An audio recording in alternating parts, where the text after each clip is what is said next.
रोहतास बिहार के दक्षिण पश्चिम में प्रकृति के गोद में 3,848 वर्ग किलोमीटर में सोन नदी के पश्चिमी तट पर बसा यह जिला गौरवशाली इतिहास, अद्भुत वास्तुकला और समृद्ध सांस्कृतिक धरोहर को अपने अंदर समेटे हुए है। यह जिला न केवल बिहार बल्कि पूरे भारत में ऐतिहासिक महत्व रखता है।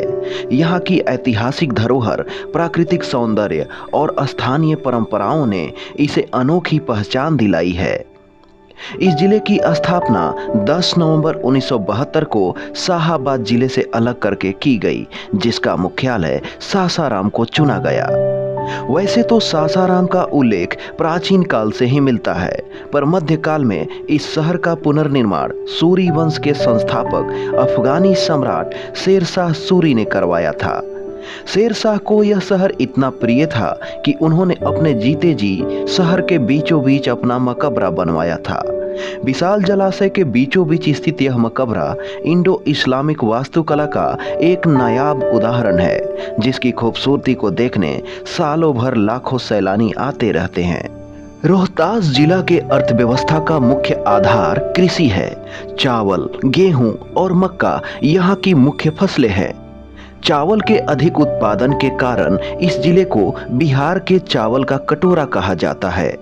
इस जिला की जीवन रेखा सोन नदी है, जिस पर इंद्रपुरी में बहुउद्देशीय परियोजना लगाकर 2 नहरें, पूर्वी नहर और पश्चिमी नहर निकाली गई है, जो अपने जल से रोहतास के साथ साथ बिहार के अन्य 8 जिलों को सींचती है। इंद्रपुरी बैराज पर स्थित सड़क पुल बिहार के 2 जिले रोहतास और औरंगाबाद को जोड़ती है।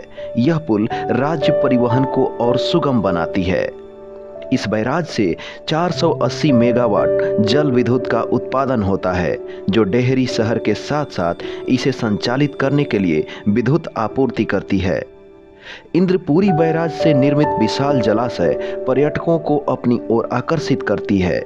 यहाँ हर साल हजारों पर्यटक जलाशय को देखने और पिकनिक मनाने आते हैं। कई दशकों से यह स्थान पिकनिक स्पॉट के रूप में काफी लोकप्रिय है। इस जिले के अर्थव्यवस्था में भारी उद्योगों का योगदान बहुत कम है, फिर भी सीमेंट उद्योग जैसे खनिज आधारित उद्योग कार्यरत हैं।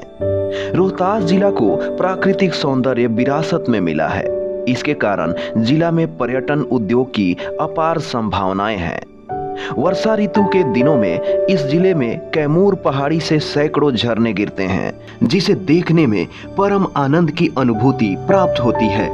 इन झरनों में माझर कुंड, गीता घाट, कशिश झरना, महादेव खोह झरना और गुप्त धाम प्रसिद्ध है। हालांकि राज्य सरकार के प्रयास से बहुत देर से इस जिले में कुछ प्राचीन धरोहरों को संरक्षित करके उसे पर्यटन स्थल में बदला गया है।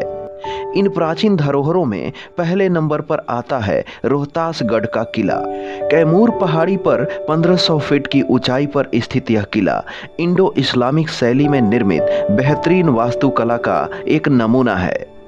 मुगलों के शासनकाल में यह किला भारतीय उपमहाद्वीप में सबसे मजबूत किलों में से एक था। मध्यकाल में यह किला शेरशाह के प्रभाव में भी रहा। इस किले में कई मंदिर, मस्जिद और जलाशय भी है, जो इसके गौरवशाली अतीत को दर्शाते हैं। यहाँ वर्ष भर में हजारों पर्यटक आते हैं।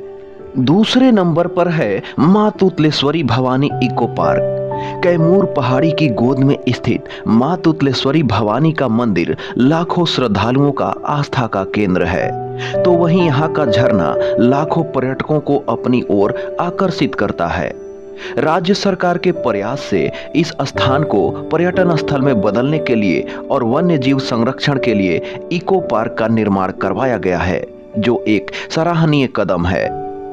नंबर 3 पर है करमचट डैम। दुर्गावती नदी पर स्थित यह डैम से एक विशाल जलाशय का निर्माण हुआ है, जहां हजारों की संख्या में पर्यटक बोटिंग करने आते हैं। करमचट डैम से निर्मित यह दुर्गावती जलाशय कश्मीर के डल झील से कम नहीं है। इसके अलावा जिले में 21 और पर्यटन स्थलों के विकास के लिए बिहार सरकार ने इन्हें चिन्हित किया है। 2024 के लिटरेसी रिपोर्ट के मुताबिक रोहतास जिला बिहार का सबसे शिक्षित जिला है।